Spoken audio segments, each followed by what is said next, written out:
ನಮಸ್ತೆ ಸ್ನೇಹಿತರೆ, ನಾನು ನಿಮ್ಮ ವಿಜಯ್ ನಾಗ್. ವರ್ಲ್ಡ್ ಅರೌಂಡ್ ಅಸ್ ಚಾನಲ್ಗೆ ನಿಮಗೆಲ್ಲ ಸ್ವಾಗತ. ನಾವಿಂದು ಜೇನ್ ಆಸ್ಟಿನ್ ಅವರ ಪ್ರಸಿದ್ಧ ಕಾದಂಬರಿಯಾದ ಪ್ರೈಡ್ ಆ್ಯಂಡ್ ಪ್ರಿಜುಡೈಸ್ ಅನ್ನು ಪರಿಚಯ ಮಾಡಿಕೊಳ್ಳೋಣ. 1813ರಲ್ಲಿ ಪ್ರಕಟವಾದ ಈ ಕಾದಂಬರಿ ಅಹಂಕಾರ ಮತ್ತು ಪೂರ್ವಾಗ್ರಹಗಳ ನಡುವೆ ಹೊಯ್ದಾಡುತ್ತಿದ್ದ ಜೋಡಿಗಳ ಕಥಾಹಂದರವನ್ನು ಒಳಗೊಂಡಂತಹ ಪ್ರೇಮ ಕಥೆಯಾಗಿದೆ. ಚಾರ್ಲ್ಸ್ ಬಿಂಗ್ಲೆ ಎಂಬ ಶ್ರೀಮಂತ ಅವಿವಾಹಿತ ನವಯುವಕ ನೀದರ್ಫೀಲ್ಡ್ ಎಸ್ಟೇಟ್ಗೆ ಬಂದು ವಾಸಿಸತೊಡಗಿದ. ಅದರ ಪಕ್ಕದಲ್ಲೇ ವಾಸಿಸುತ್ತಿದ್ದ ಮಿಸ್ ಬೆನೆಟ್ ಎಂಬಾಕೆಗೆ ಇದರಿಂದ ಬಹಳ ಖುಷಿಯಾಗಿತ್ತು. ಏಕೆಂದರೆ ಆಕೆಗೆ 5 ಜನ ಹೆಣ್ಣು ಮಕ್ಕಳಿದ್ದರು.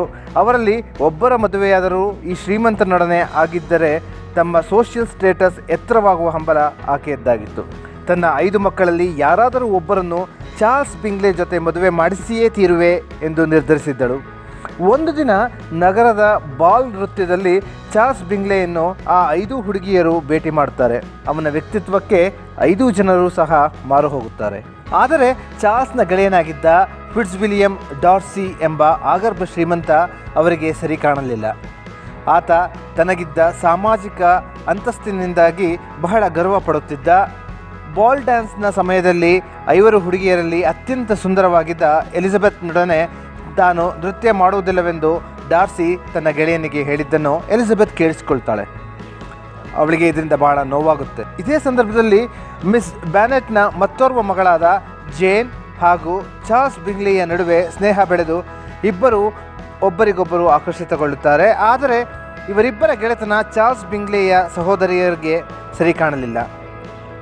ಏಕೆಂದರೆ ಜೇನ್ ಅವರ ಕುಟುಂಬ ತಮ್ಮ ಸೋಷಿಯಲ್ ಸ್ಟ್ಯಾಟಸ್ಗೆ ಸರಿಹೊಂದುವುದಿಲ್ಲವೆಂದು ಭಾವನೆ ಅವರಲ್ಲಿತ್ತು. ಇದರೊಟ್ಟಿಗೆ ಫಿಟ್ಸ್ ವಿಲಿಯಂ ಡಾರ್ಸಿ ಕೂಡ ಚಾರ್ಲ್ಸ್ ಬಳಿ ಬಂದು ಜೇನ್ ಬ್ಯಾನೆಟ್ ಕುಟುಂಬಕ್ಕೆ ಸೇರಿದವಳಲ್ಲ ಎಂದು ಹೇಳಿ ಮಿಸ್ ಬ್ಯಾನೆಟ್ ಮತ್ತು ಅವಳ ಮಕ್ಕಳನ್ನು ಟೀಕೆ ಮಾಡುತ್ತಾನೆ. ಆದರೆ ಒಳಗೆ ಮಿಸ್ ಬ್ಯಾನೆಟ್ನ ಮತ್ತೊಬ್ಬ ಮಗಳಾದ ಎಲಿಜಬೆತ್ನೊಡನೆ ಅವನಿಗೆ ಪ್ರೇಮಾಂಕುರವಾಗಿತ್ತು. ಆಕೆಯ ಬುದ್ಧಿವಂತಿಕೆ ಮತ್ತು ಆಕರ್ಷಕವಾದ ಕಣ್ಣುಗಳಿಗೆ ಮನಸೋತು ಹೋಗಿದ್ದ ಈತ. ಸ್ನೇಹಿತರೆ, ಚಾರ್ಲ್ಸ್ ಬಿಂಗ್ಲೆಯ ಸಹೋದರಿಯಾದ ಕ್ಯಾರೋಲಿನ್ ಬಿಂಗ್ಲೆ ಎಲಿಜಬೆತ್ನ ಸೌಂದರ್ಯಕ್ಕೆ ಹೊಟ್ಟೆ ಕಿಚ್ಚು ಪಡ್ತಿದ್ಲು.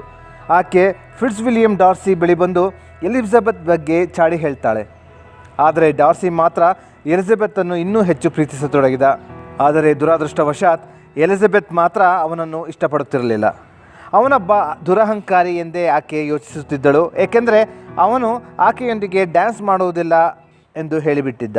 ಮತ್ತೊಂದೆಡೆ ಎಲಿಜಬೆತ್ ಜಾರ್ಜ್ ವಿಕ್ಹಮ್ ಎಂಬ ಆಕರ್ಷಕವನಾಗಿದ್ದ ಹುಡುಗನೊಬ್ಬನನ್ನು ಪ್ರೀತಿಸುತ್ತಾ ಇದ್ಲು. ಆತ ಓರ್ವ ಮಿಲಿಷಿಯಾದ ಅಧಿಕಾರಿಯಾಗಿದ್ದ. ಅವನು ತನ್ನ ತಂದೆ ಫಿಟ್ಸ್ ವಿಲಿಯಂ ಡಾರ್ಸಿಯ ತಂದೆಯ ಕೆಳಗೆ ಕೆಲಸ ಮಾಡುತ್ತಿದ್ದರು ಹಾಗೂ ನಾವಿಬ್ಬರು ಒಟ್ಟಿಗೆ ಬೆಳೆದವು ಎಂದು ಹೇಳುತ್ತಾನೆ. ಡಾರ್ಸಿಯ ತಂದೆ ನನ್ನ ತಂದೆಯ ಪ್ರಾಮಾಣಿಕ ಸೇವೆ ನೋಡಿ ಸಾಕಷ್ಟು ಸಂಪತ್ತನ್ನು ಬರೆದಿಟ್ಟಿದ್ದರು. ಆದರೆ ಅವರ ಮಗನಾದ ಫಿಟ್ಸ್ ವಿಲಿಯಂ ಡಾರ್ಸಿ ಆಸ್ತಿಯನ್ನು ನಮಗೆ ಕೊಡಲೇ ಇಲ್ಲ. ಜೊತೆಗೆ ಜಾರ್ಜ್ ವಿಕ್ಹಮ್ನನ್ನು ಮನೆಯಿಂದ ಹೊರಗೆ ಹಾಕಿಸಿಬಿಟ್ಟಿದ್ದ ಎಂದು ಹೇಳುತ್ತಾನೆ. ಇದರಿಂದಾಗಿ ಎಲಿಜಬೆತ್ ಫಿಟ್ಸ್ ವಿಲಿಯಂ ಡಾರ್ಸಿಯನ್ನು ಕ್ರೂರಿ ಎಂಬಂತೆ ಕಾಣತೊಡಗಿದಳು. ಯಾವುದೇ ಮರುಮಾತನಾಡದೆ ವಿಕ್ಹಮ್ ಹೇಳಿದ ಕಥೆಯನ್ನು ಎಲಿಜಬೆತ್ ನಂಬುತ್ತಾಳೆ. ಸ್ನೇಹಿತರೆ, ಸಮಯ ಸೇರಿದಂತೆ ಜೇನ್ ಹಾಗೂ ಚಾರ್ಲ್ಸ್ ಬಿಂಗ್ಲೆ ಮತ್ತು ಎಲಿಜಬೆತ್ ಹಾಗೂ ವಿಕ್ಹಮ್ ನಡುವೆ ಪ್ರೇಮ ಸಂಬಂಧ ಮತ್ತಷ್ಟು ಗಟ್ಟಿಯಾಗುತ್ತಾ ಹೋಗುತ್ತದೆ. ಇದರ ನಡುವೆ ಮಿಸ್ ಬೆನೆಟ್ನ ಸಹೋದರ ಸಂಬಂಧಿಯಾದ ವಿಲಿಯಂ ಕಾಲಿನ್ಸ್ ಅವರನ್ನು ಭೇಟಿ ಮಾಡಲು ಬರ್ತಾನೆ. ಅವನೊಬ್ಬ ಪಾದ್ರಿಯಾಗಿದ್ದ. ಅವನು ಬರುವುದಕ್ಕೆ ಕಾರಣವೊಂದಿತ್ತು ಸ್ನೇಹಿತರೆ. ಅದು ಎಂಟೈಲ್ ಎನ್ನುವ ಕಾನೂನಿನ ಬಾಧ್ಯತೆಯಾಗಿತ್ತು. ಆ ಕಾನೂನಿನ ಪ್ರಕಾರ ಯಾವುದೇ ಕುಟುಂಬದಲ್ಲಿ ಪುರುಷ ವಾರಸುದಾರ ಇಲ್ಲದಿದ್ದರೆ ಆ ಕುಟುಂಬದ ಹತ್ತಿರದ ಸಂಬಂಧಿಗಳ ಪುರುಷನಿಗೆ ಆಸ್ತಿಪಾಸ್ತಿಯ ವಾರಸುದಾರನಾಗಿ ನೇಮಿಸಲಾಗುತ್ತಿತ್ತು. ಮಿಸ್ ಬೆನೆಟ್ ಅವರಿಗೆ ಗಂಡು ಸಂತಾನ ಇಲ್ಲದಿದ್ದರಿಂದ ಅವರ ಆಸ್ತಿ ಸಂಪತ್ತುಗಳೆಲ್ಲವೂ ಪಾದ್ರಿಯಾಗಿದ್ದ ವಿಲಿಯಂ ಕಾಲಿನ್ಸ್ನದಾಗಿ ಬಿಡುತ್ತಿತ್ತು. ಮಿಸ್ ಬ್ಯಾನೆಟ್ ಅವರ ಮನೆಗೆ ಬಂದು ತನ್ನ ಒಡತಿಯಾಗಿದ್ದ ಲೇಡಿ ಕ್ಯಾಥರಿನ್ ಡಿಬೋ ಬಗ್ಗೆ ಗುಣಗಾನ ಮಾಡ್ತಾ ನಿಮ್ಮ 5 ಹೆಣ್ಣು ಮಕ್ಕಳಲ್ಲಿ ಒಬ್ಬರನ್ನು ವಿವಾಹವಾಗುತ್ತೇನೆಂದು ಆತ ಹೇಳ್ತಾನೆ. ಅವನು ಎಲಿಜಬೆತ್ತನ್ನು ಆಯ್ಕೆ ಮಾಡಿಕೊಂಡ. ಆದರೆ ಅವಳು ಮಾತ್ರ ವಿಕ್ಹಮ್ನನ್ನು ಪ್ರೀತಿಸುತ್ತಿದ್ದರಿಂದ ಇವನನ್ನು ನಿರಾಕರಿಸುತ್ತಾಳೆ. ಇದರಿಂದಾಗಿ ಅವಳ ಆಪ್ತ ಗೆಳತಿಯಾಗಿದ್ದ ಶಾರ್ಲೆಟ್ ಎಂಬಾಕೆಯೊಡನೆ ವಿಲಿಯಂ ಕಾಲಿನ್ಸ್ ವಿವಾಹದ ಪ್ರಪೋಸಲ್ ನೀಡುತ್ತಾನೆ.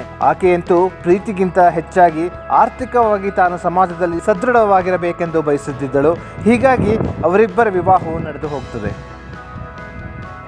ಒಮ್ಮೆ ಇದ್ದಕ್ಕಿದ್ದಂತೆ ಚಾರ್ಲ್ಸ್ ಬಿಂಗ್ಲೆಯ ಪರಿವಾರ ನೈದರ್ ಫೀಲ್ಡ್ ಎಸ್ಟೇಟನ್ನು ಬಿಟ್ಟು ಲಂಡನ್ಗೆ ಹೊರಟು ಹೋಗ್ತದೆ. ಇದರಿಂದಾಗಿ ಜೇನ್ಗೆ ಬಹಳ ದುಃಖ ಆಗುತ್ತೆ. ಅವಳಿಗೆ ಚಾರ್ಲ್ಸ್ ಬಿಂಗ್ಲೆಯ ಸಹೋದರಿಯಾಗಿದ್ದ ಕ್ಯಾಥರಿನ್ ಬಿಂಗ್ಲೆಯ ಕಾಗದವೊಂದು ಸಿಗುತ್ತದೆ. ಅದರಲ್ಲಿ ತಮ್ಮ ಪರಿವಾರ ಇನ್ನು ನೈದರ್ ಫೀಲ್ಡ್ ಎಸ್ಟೇಟ್ಗೆ ಹಿಂತಿರುಗಿ ಬರುವುದಿಲ್ಲ, ಬಹುಶಃ ಚಾರ್ಲ್ಸ್ ಮತ್ತು ಫಿಟ್ಜ್ವಿಲಿಯಂ ಡಾರ್ಸಿಯ ಸಹೋದರಿಯಾದ ಜಾರ್ಜಿಯಾ ನಡುವೆ ಶೀಘ್ರ ವಿವಾಹವಾಗುತ್ತದೆ ಎಂದು ಅದರಲ್ಲಿ ಬರೆದಿತ್ತು. ಜೇನ್ನ ದುಃಖಕ್ಕೆ ಪಾರವೇ ಇರಲಿಲ್ಲ. ಚಾರ್ಲ್ಸ್ ಇಲ್ಲದೆ ತಾನು ಬದುಕಲು ಸಾಧ್ಯವೇ ಇಲ್ಲ ಎಂದು ಆಕೆ ಹೇಳುತ್ತಾಳೆ. ಆದರೆ ಅವಳ ಸಹೋದರಿಯಾದ ಎಲಿಜಬೆತ್ಗೆ ಇದರ ಮೇಲೆ ಅನುಮಾನ ಬಂದು ಬಹುಶಃ ಡಾರ್ಸಿ ಮತ್ತು ಕ್ಯಾರೋಲಿನ್ ಇಬ್ಬರೂ ಸೇರಿ ನೀನು ಚಾರ್ಲ್ಸ್ ಬಿಂಗ್ಲೆ ಜೊತೆ ಮದುವೆಯಾಗಬಾರದೆಂದು ಆಟ ಹೂಡಿದ್ದಾರೆಂದು ಹೇಳುತ್ತಾಳೆ. ಒಮ್ಮೆ ಎಲಿಜಬೆತ್ ತನ್ನ ಗೆಳತಿಯಾದ ಶಾರ್ಲೆಟ್ ಮನೆಗೆ ಹೋದಾಗ ಅಲ್ಲಿ ಶಾರ್ಲೆಟ್ನ ಗಂಡನಾದ ವಿಲಿಯಂ ಕಾಲಿನ್ಸ್ನನ್ನು ಪೋಷಣೆ ಮಾಡುತ್ತಿದ್ದ ಲೇಡಿ ಕ್ಯಾಥರಿನ್ ಡಿಬಾಲ್ನನ್ನು ಭೇಟಿ ಮಾಡುತ್ತಾಳೆ. ಅವಳಿಗಂತೂ ಬೇರೆಯವರ ವಿಷಯದಲ್ಲಿ ಮೂಗು ತೂರಿಸುವ ಅಭ್ಯಾಸವಿರುತ್ತದೆ. ಜೊತೆಗೆ ಆಕೆ ಫಿಟ್ಜ್ವಿಲಿಯಂ ಡಾರ್ಸಿಯ ಚಿಕ್ಕಮ್ಮ ಕೂಡ ಆಗಿದ್ದಳು. ಮತ್ತೊಮ್ಮೆ ಡಾರ್ಸಿ ಎಲಿಜಬೆತ್ನನ್ನು ವಿವಾಹವಾಗೆಂದು ಪ್ರಪೋಸ್ ಮಾಡುತ್ತಾನೆ. ಆದರೆ ಜೇನ್ ಮತ್ತು ಚಾರ್ಲ್ಸ್ ಬಿಂಗ್ಲೆಯ ನಡುವೆ ಕಂದಕ ಏರ್ಪಟ್ಟಿದ್ದನ್ನು ಈತನೇ ಕಾರಣ ಎಂದು ತಿಳಿದು ಎಲಿಜಬೆತ್ ಅವನನ್ನು ನಿರಾಕರಿಸಿಬಿಟ್ಟಳು. ಮಾರನೇ ದಿನ ಡಾರ್ಸಿ ಎಲಿಜಬೆತ್ಗೆ ಪತ್ರವೊಂದನ್ನು ಬರೆದು, ಚಾರ್ಲ್ಸ್ ಮತ್ತು ಜೇನ್ ಅವರನ್ನು ದೂರ ಮಾಡುವುದರಲ್ಲಿ ನನ್ನ ಪಾತ್ರವೇನೂ ಇಲ್ಲ. ಅವರ ಪರಿವಾರ ಕೆಲವೇ ದಿನಗಳು ಮಾತ್ರ ಲಂಡನ್ಗೆ ವಾಸಿಸಲು ಹೋಗಿದ್ದಾರೆ. ಕ್ಯಾರೋಲಿನ್ ಬಿಂಗ್ಲೆ ಸುಳ್ಳು ಪತ್ರ ಬರೆದಿದ್ದಾಳೆ. ಜೊತೆಗೆ ವಿಕಮ್ ಎಲಿಜಬೆತ್ಗೆ ಹೇಳಿರುವ ಕಥೆಯೂ ಸುಳ್ಳು ಎಂದು ಹೇಳುತ್ತಾನೆ. ಪತ್ರವನ್ನು ಓದಿದ ನಂತರ ಎಲಿಜಬೆತ್ಗೆ ಡಾರ್ಸಿ ಓರ್ವ ಅಹಂಕಾರಿ ವ್ಯಕ್ತಿಯಾಗಿದ್ದರೂ ಸಹ ನೀಚ ವ್ಯಕ್ತಿತ್ವ ಅವನಿಗಿಲ್ಲ ಎಂದು ಮನವರಿಕೆಯಾಗುತ್ತದೆ. ಆಕೆಯೇ ಪೂರ್ವಾಗ್ರಹ ಪೀಡಿತಳಾಗಿದ್ದಳು, ಅಂದರೆ ಡಾರ್ಸಿ ಬಗ್ಗೆ ಪ್ರಿಜುಡೈಸ್ ಹೊಂದಿದ್ದಳು. ಸ್ನೇಹಿತರೆ, ಒಮ್ಮೆ ಎಲಿಜಬೆತ್ ಚಿಕ್ಕಪ್ಪನ ಜೊತೆ ಡರ್ಬಿಶೈರ್ ಕೌಂಟಿ ಎಂಬಲ್ಲಿಗೆ ಪ್ರವಾಸಕ್ಕೆ ಹೋಗಿರುತ್ತಾಳೆ. ಅಲ್ಲಿ ಫಿಟ್ಜ್ವಿಲಿಯಂ ಡಾರ್ಸಿ ಅಚಾನಕ್ಕಾಗಿ ಭೇಟಿಯಾಗ್ತಾನೆ. ಅವರೆಲ್ಲರೂ ಒಟ್ಟಾಗಿ ಭೋಜನ ಕೂಟದಲ್ಲಿ ಭಾಗವಹಿಸುತ್ತಾರೆ. ಆತ ಇನ್ನೂ ಎಲಿಜಬೆತ್ತನ್ನು ಗಾಢವಾಗಿ ಪ್ರೀತಿಸುತ್ತಿದ್ದ. ಕೊನೆಗೂ ಎಲಿಜಬೆತ್ ಡಾರ್ಸಿ ಕಡೆ ಒಲವನ್ನು ಬೆಳೆಸಿಕೊಳ್ತಾಳೆ. ಇದೆಲ್ಲದರ ನಡುವೆ ಎಲಿಜಬೆತ್ಗೆ ಜೇನ್ಲ ಪತ್ರವೊಂದು ತಲುಪುತ್ತದೆ. ಅದರಲ್ಲಿ ಅವರಿಬ್ಬರ ತಂಗಿಯಾಗಿದ್ದ ಲಿಡಿಯಾ ವಿಕಮ್ ಜೊತೆ ಓಡಿ ಹೋಗಿದ್ದಾಳೆಂಬ ವಿಷಯವಿರುತ್ತದೆ. ಈಗ ಲಿಡಿಯಾ ಮತ್ತು ತನ್ನ ಪರಿವಾರದ ಹೆಸರು ಹಾಳಾಗಿ ಹೋಗುತ್ತದೆಂದು ಎಲಿಜಬೆತ್ಗೆ ಭಯವಾಗ್ತದೆ. ಇದರಿಂದಾಗಿ ತಾನು ಫಿಟ್ಜ್ವಿಲಿಯಂ ಡಾರ್ಸಿ ಜೊತೆ ವಿವಾಹವಾಗಲು ಸಾಧ್ಯವಾಗುವುದಿಲ್ಲವಲ್ಲ ಎಂದು ಹೆದರುತ್ತಾಳೆ. ಆದರೆ ಇತ್ತ ವಿಕಮ್ ಲಿಡಿಯಾ ಜೊತೆ ಮದುವೆಯಾಗಲು ನಿರಾಕರಿಸುತ್ತಾನೆ. ಏಕೆಂದರೆ ಅವನು ಓರ್ವ ಶ್ರೀಮಂತ ಹುಡುಗಿಯ ಜೊತೆ ಮದುವೆಯಾಗಲು ಬಯಸುತ್ತಿದ್ದ. ಡಾರ್ಸಿ ವಿಕಮ್ಗೆ ಹಣ ನೀಡಿ ಅವನ ಸಾಲವನ್ನೆಲ್ಲ ತೀರಿಸುತ್ತಾನೆ. ಜೊತೆಗೆ ಒಂದು ಸೈನ್ಯದ ರೆಜಿಮೆಂಟ್ನಲ್ಲಿ ಒಂದು ಹುದ್ದೆಯನ್ನು ಸಹ ಕೊಡಿಸಿಕೊಡುತ್ತಾನೆ. ಡಾರ್ಸಿಗೆ ನೀಡಿದ ಮಾತಿನಂತೆ ವಿಕಮ್ ಲಿಡಿಯಾ ಜೊತೆ ವಿವಾಹವಾಗುತ್ತಾನೆ. ಹೀಗೆ ಡಾರ್ಸಿ ಲಿಡಿಯಾ ಮತ್ತು ಮಿಸ್ ಬೆನೆಟ್ ಪರಿವಾರದ ಮಾನವನ್ನು ಉಳಿಸುತ್ತಾರೆ. ಇದೆಲ್ಲ ವಿಷಯ ಎಲಿಜಬೆತ್ಗೆ ತಿಳಿದಾಗ ಆಕೆ ಡಾರ್ಸಿಗೆ ಧನ್ಯವಾದಗಳನ್ನು ಅರ್ಪಿಸುತ್ತಾಳೆ. ಈಗ ಅವಳ ಹೃದಯದಲ್ಲಿ ಡಾರ್ಸಿ ಬಗ್ಗೆ ಗೌರವ ಹೆಚ್ಚಾಗಿತ್ತು. ಕೆಲ ದಿನಗಳ ನಂತರ ಬಿಂಗ್ಲೆ ಪರಿವಾರ ಕೂಡ ನೈದರ್ ಫೀಲ್ಡ್ ಎಸ್ಟೇಟ್ಗೆ ವಾಪಸ್ಸು ಬರುತ್ತದೆ.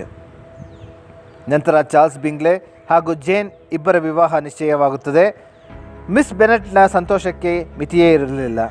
ಎಲಿಜಬೆತ್ ಕೂಡ ತನ್ನ ಸಹೋದರಿಯ ವಿವಾಹದ ತಯಾರಿಯಲ್ಲಿ ಸಂತೋಷದಿಂದ ಇದ್ದಾಗ ಇದ್ದಕ್ಕಿದ್ದಂತೆ ಲೇಡಿ ಕ್ಯಾಥರಿನ್ ಡಿಬಾ ಅವರ ಬಳಿ ಬರುತ್ತಾಳೆ. ಅವಳಿಗೆ ಎಲಿಜಬೆತ್ ಹಾಗೂ ಡಾರ್ಸಿಯ ನಡುವೆ ಮದುವೆ ಒಪ್ಪಂದ ಆಗಿ ಹೋಗಿದೆ ಎಂದು ವಿಷಯ ಗೊತ್ತಾಗುತ್ತದೆ.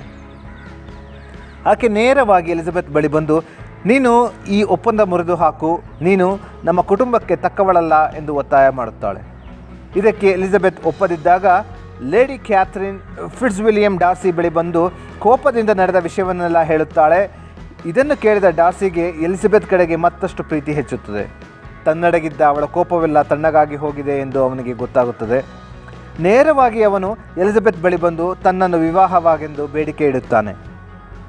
ನಿಜವೆಂದರೆ ಅವರಿಬ್ಬರನ್ನು ಬೇರೆ ಮಾಡಬೇಕೆಂದು ಬಯಸುತ್ತಿದ್ದ ಲೇಡಿ ಕ್ಯಾಥರಿನ್ ಗೊತ್ತಿದ್ದೋ ಅಥವಾ ಗೊತ್ತಿಲ್ಲದೆಯೋ ಅವರನ್ನು ಒಟ್ಟಿಗೆ ಸೇರುವಂತೆ ಮಾಡುತ್ತಾಳೆ. ಸ್ನೇಹಿತರೆ, ಗೆಳೆಯರೆ, ಇಲ್ಲಿಯವರೆಗೂ ಜೇನ್ ಆಸ್ಟಿನ್ ಬರೆದಿರುವ ಪ್ರೈಡ್ ಆ್ಯಂಡ್ ಪ್ರೆಜುಡಿಸ್ ಕಾದಂಬರಿಯ ಸಾರಾಂಶ ಕೇಳಿದಿರಿ. ಈ ವಿಡಿಯೋ ಇಷ್ಟವಾದಲ್ಲಿ ಲೈಕ್, ಕಮೆಂಟ್ ಹಾಗೂ ಶೇರ್ ಮಾಡಿ. ಧನ್ಯವಾದ.